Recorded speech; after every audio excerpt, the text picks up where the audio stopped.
lagi bersama aku, YouTuber Raihan Fadila. Dimana hari ini kita akan kembali membaca buku ini. Oke, kita akan membaca dia selama 40 menit karena kemarin aku nggak membaca buat kalian. Nanti setelah buku ini kita bakal baca buku desain thinking. Jadi lanjutnya ini adalah bab yang berjudul How to Draw for Storyboarding, Motion and Emotion. Only 99.999 to go. Take a deep breath and relax. This chapter is going to be scary. If you can remember, you once knew how to draw. Every child can draw, and as they grow, some things happen and they forgot how to draw, except artists. This forgetting process usually happens when we start school.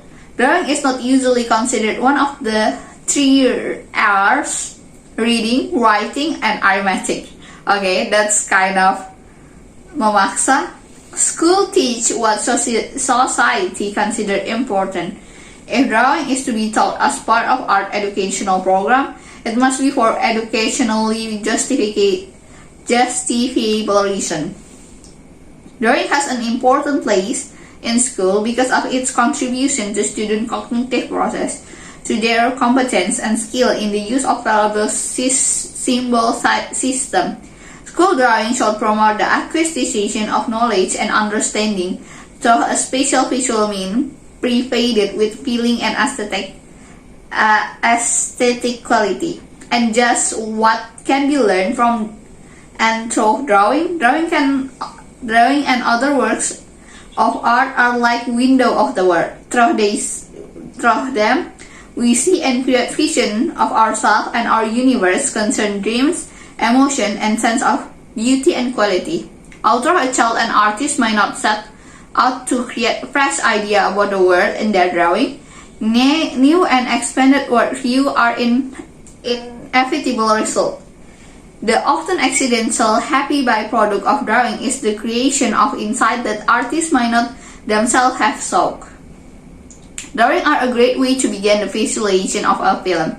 Drawing achievement depend upon individual abilities and traits including the desire to draw, visual memory, observational and motoric skill, imagination and inventiveness of artistic preference. Finally, how one draw is affected by opportunity to learn and apply drawing skill, the amount of encouragement to draw and the type of drawing instruction one receives. The legendary animation director Chuck Jones related that his instructor at Culinary Art Institute said, all of you here have 10,000 bad drawing in you. The sooner that you get rid of them all, the better it will be for everyone. I think that this is another way of saying practice makes perfect. However, you are not going to be able to storyboard without doing 100,000 drawings. You can start now. Keep a small sketchbook with you when you go out. I like to start with a small post-it pad. We used to have a small theater in our town that performed melodramatic parodies. I used to draw quick little gesture while watching the show. Keep improving your drawing skill. You never know when they might seem useful. I am using some of this drawing I did in the melodrama theater for gestures and costume idea for the Dumb Love story. The Scratch Rebel tell the Sultan, it's too bad that they didn't perform 1001 Arabian Nights. From stick figure to balloon people. Storyboarding is really about visualize the image of the film and the sequencing of this image. Many successful directors have used stick figure to board sequence. And anyone can draw stick figures. People who say they can draw stick figures. We are going to show you how to go beyond stick figures. The more you are able to draw an image in your head to visualize a skin, the better the drawing will communicate that vision to your crew, producer, and investors. There are 2 things to remember about obstacles to drawing. First, the obstacles are in your head. If you think you cannot draw, you are right. You won't be able to. If you think you can draw, then you will be able to. Second, the hardest part of storyboarding is not drawing, but thinking. The real work of deciding how to visualize the story is in this series of short. Let's overcome the first obstacle to drawing. You will be able to draw what you need. Everyone can draw stick figures, right? Well then, let's begin with a stick figure. There are several limitations to stick figures. First, it is hard to see the stick figures. They are so skinny. The heads are visible because it has some volume. Second, it is hard to tell which way of the limb are oriented. Third, most stick figures are stiff looking. They doesn't appear to be moving. We are going to present simple solution to fix this problem. Our first solution is to use curved line. Watch what happened in the second image when we simply curve some of the lines. The figure immediately comes to life. Then language of the body speak. It began to express emotion. Balloon people. With stick figure, it is still hard to tell which way the limbs are oriented, so our second solution will fix that. Imagine that the stick figure is not made of sticks, but those long skinny balloons. In my story class, I simply teach my students to blow the balloons. The head of one down for us. Try each line of the balloon. Let's blow them up and then the rest of them. Now that the limbs have some volume, they are easier to see. We can begin to see how they are oriented in space. In a while, we see how we can push this spatial illusion further. So we have started with stick figure and inflate them to balloon people. Simple skeleton. The next step is to add skeleton. We just need to add 2 lines to the stick figure and the shoulder and second up to the hips. The movement and the shoulder hips work together, moving in opposite direction. This dynamic angle adds interesting movement into the drawing. To keep the figure in balance, the head lines up to the foot, supporting the main weight of the figure.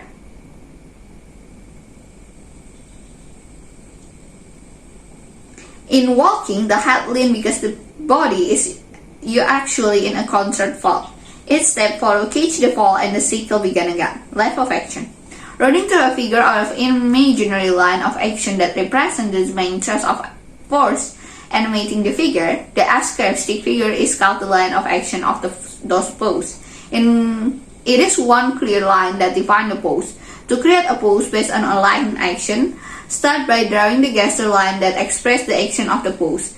If you don't get it right, draw another line. Keep at it until you find the right one.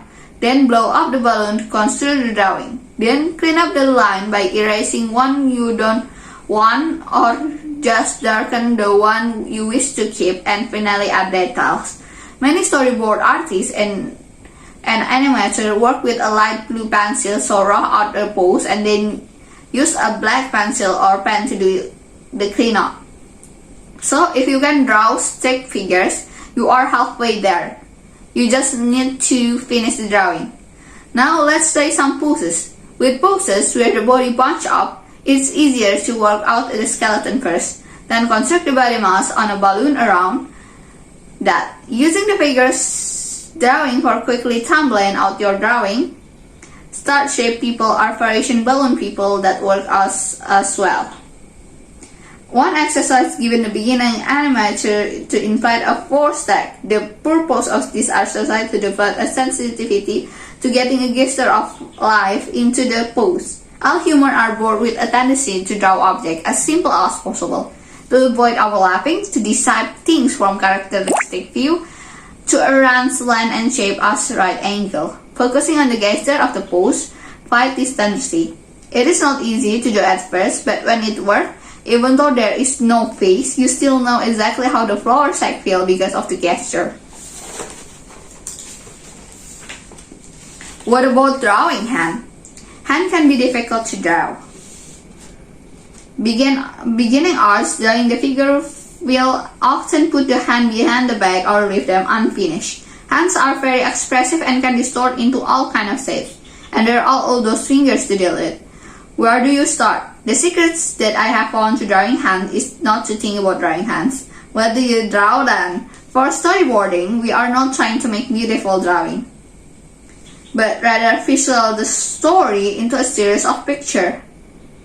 These pictures are a series of actions, so we simply draw the action. We draw a simple hand that pokes thing, hook onto thing, claw thing, chop thing, and bang thing. Simply draw line and action of the activities that you want to draw then and add detail as necessary. You won't need much, it helps to think as a mitten shape.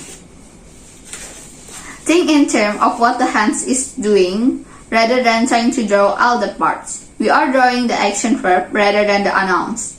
Nouns are passive while verb express action. We are making moving picture. I learned the idea from Walt Schuster. Walt Schuster gesture drawing class. Draw the story. When I was at the Walt Disney Feature Animation, I was fortunate to learn from the best gesture drawing teacher in the world, Walt Schuster. His students, including myself, will struggle to draw the pose of the model. We will struggle over the parts of proportion and then the details, and sometimes we won't get a decent drawing. Let me share this with you. Let me share with you what is it like to in one of his classes. Reality don't always match our expectation, of course. I first went to the Walt Schuster gesture drawing class hoping to improve my drawing. I sat in front of the model and began drawing. Walt taught me, draw the story. What? What did that mean? Walt explained that we have to draw the essence of the pose, draw what the character is doing and focus the energy of drawing on what that. He taught to feel the pose on our body and verbalize what each part was doing. The ankle, twist back here, and the hip just out the way, the neck deep down. It became a live process that slowly started to creep into our drawing. This is about the action verb. Walt created a weekly handout that includes his drawing critique at the student works that revolved around some drawing theme we had chosen to talk about. The handout also included some of Walt's unique philosophical insight over the years. I collect several volumes of them. One time, Walt criticized a drawing that illustrated a pose of a woman huddled under an umbrella, peeking out to see if it was raining. The problem was that, being short pose, the student didn't have time to finish the drawing. This itself was not a problem. We often didn't have time to finish the drawings. The problem, Walt pointed out, was which part of the student left unfinished. The feet are nicely worked out. But the drawing didn't tell a story of a woman in the rain. There was no umbrella. No reaching out to check the rain. Walt then began to draw next to the student drawing with very little lines and immersed a figure huddled under an umbrella reaching and peeking out to check the rain. He made it look so easy and effortless and completed it without 15 seconds. I looked at my drawing of the woman with the umbrella, inspired by Walt's critique it and came up with a drawing that I liked. It has a nice flow to it and felt spontaneous and told the story. Looking at the drawing years later, I realized that the loss of quality of being handled under the umbrella, the next sketch captured the action better. Walt advised to us was very simple and it was a radical. He didn't want you to draw a model. This was a gesture drawing. Walt wanted you to draw the story. Focus on what the pose is doing. Then you can always go back later to work out the details. The drawing his student made was full of life and story.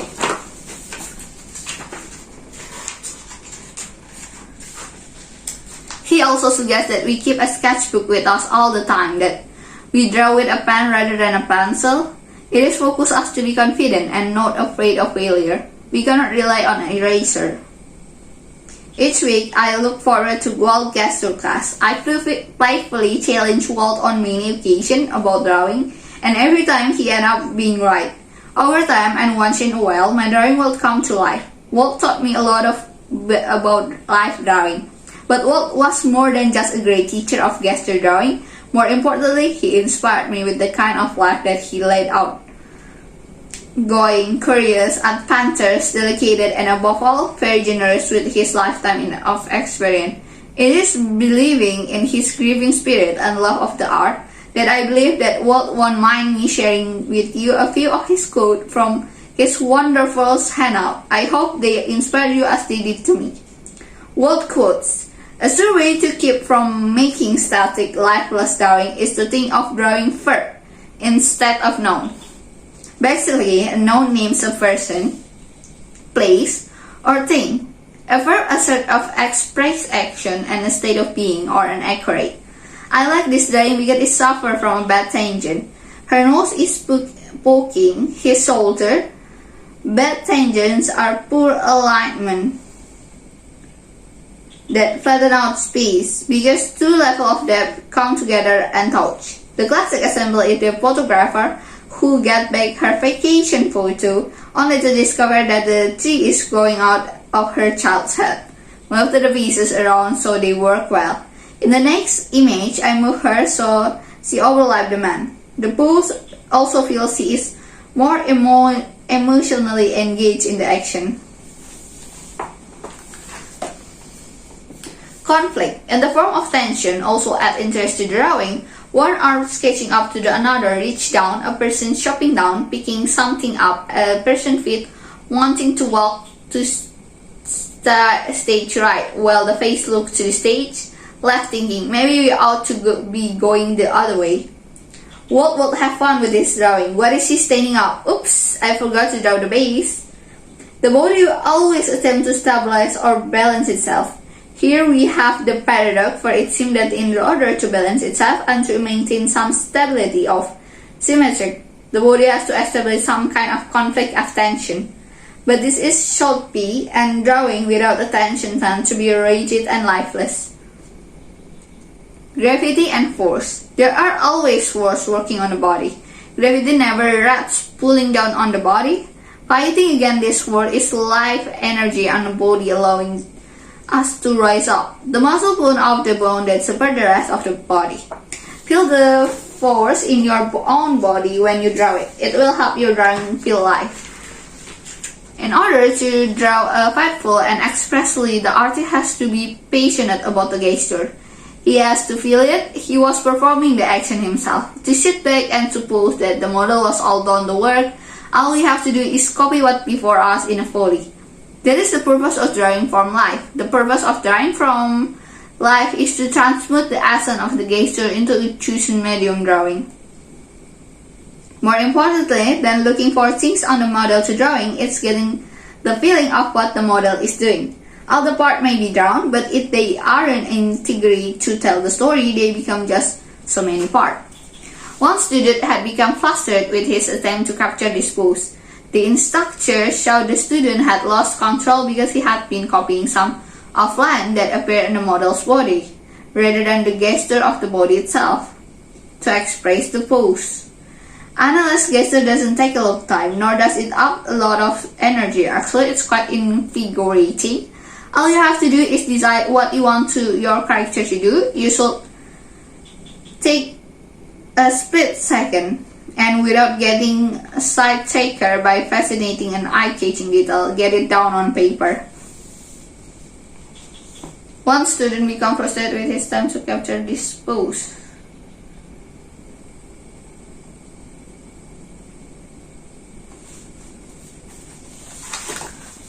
So remember today, suggest have something to say and keep it simple. Don't be deceived by surface decoration. Go for edited, like this little bunny here. This drawing has some nice quality, but there is no gesture animating it from with it. It looks like she is floating. She can't really stand that way and will probably fall over. Getting depth in your drawing. Walt also taught us some tricks to achieve depth in our drawing. If you look at the schematic that has stripped clothing, you can watch how it appears to wrap around the form. You can draw this same type of stripe on your drawing that wrap around the form representative of the character. Construction drawing by using wrap around volume. Think of the lines on a globe. You can also use bulk to show the orientation of an object. Size contain give a clue of the depth. We usually assume that the objects that are similar to one are also similar in size. If one of the objects appears smaller, we assume that it's a farther away.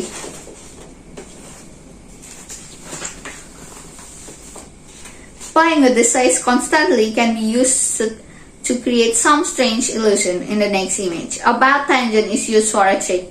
Beware, bad tangent can prop up everywhere. It is hard to figure out how to draw a pose. Draw it from the side, then see how the parts line up. For example, normally the iris line up with the eye and bottom of the nose. When the head is tilted up to down, the relationship is changed. Foreshortening occurs when you look on an object head-on. The trick before getting of overlap your shape, the second progressing trick is to exaggerate the change of the scale. Things closer to the camera appraise figures. Use the floor art stage. Walt taught us a great trick to see the partial relationship of the pose. He had used drawed a stage for the action. This could be simply described in the floor the character was sitting or standing on. It really helped to locate the figure in space. Keep your drawing interested by using angle for twist and turn. Walt would always point out how to shift it up a pose. It would line things up and make them parallel to the picture frame.